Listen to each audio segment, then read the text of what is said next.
An IMF economist with responsibility for South Africa believes the country faces the added responsibility of dealing with inequality in such a way that both domestic and international investors are not scared away.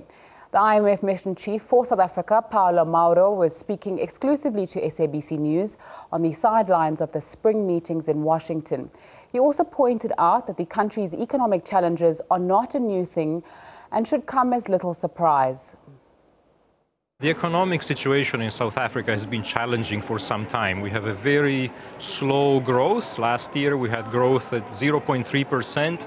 This year we are projecting 0.8%. So we're talking about a very modest recovery.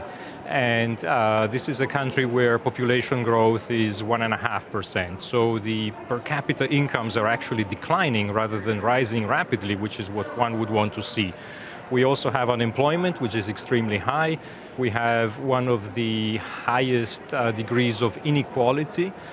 So the situation, there's no doubt, is very challenging. The question is, what are the policies that policymakers can undertake to revive economic growth and improving the degree of inequality?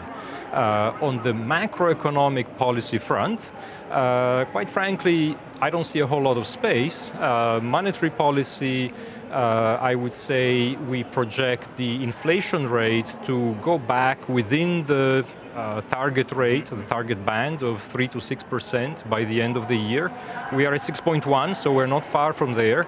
I think if the central bank keeps rates on hold, that should come back where it's supposed to be. Fiscal policy, as you know, the budget is out. It has been approved by Parliament. We think it's a reasonable budget. So there, I would say the priority is to implement the budget. We've heard statements by the new finance minister that indeed that's his intention, to implement the budget. I think that should provide reassurance to investors, and here I don't mean just foreign investors, but even more importantly, domestic investors, people at home who need to make investment decisions on a daily basis. In the sense I'm getting from you, and this might be borne out of what the Deputy President, he was addressing the Black Business Council in South Africa recently, and he said the wheels have not come off in South Africa. Is that a sentiment you share? I think we know that one of the reasons why economic growth is so low is indeed that investment is low, and investor confidence, measures of investor confidence are rather weak. There are also perceptions, there are indicators of perceptions of governance which have been weakening for a while. So everything that can be done to give a sense of steady macroeconomic policies, I think, is going to be helpful. But then beyond that, I think there have to be reforms in product markets, service market, labor markets. It's a long list. There's certainly a lot that can be done without resorting to stimulus in macroeconomic policies, for which there's very limited space at the moment.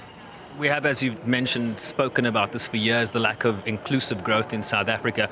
But what we've seen included in the political economic narrative in South Africa is this notion of radical economic transformation.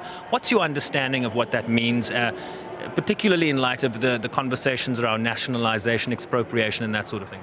Look, there is no doubt that South Africa is one of the most unequal societies in the world. We know that, and we know the history.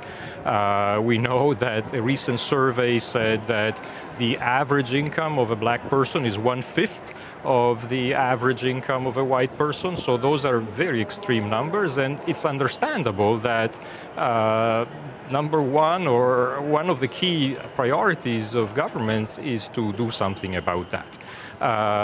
There are many policies that can go towards a more equal society. One is improving the quality of educational attainment, where South Africa scores very poorly, unfortunately, even though it does devote resources to that. Another is financial inclusion, access of small and medium-sized enterprises to credit. We know that the financial system is outstanding at providing credit to the large corporations. It's a very sophisticated financial system, but somehow for poorer households and small and medium-sized enterprises, access to credit is very limited.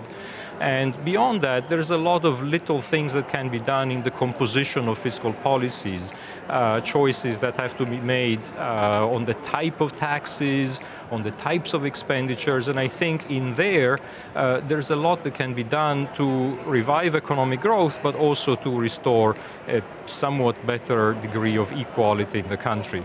Is nationalization a terrible thing in terms of where you come from? How do you restore equality in the country without creating an environment in which investor confidence, and again, I'm talking about domestic businesses making investment decisions on how many machines to buy and how much to improve the quality of their buildings.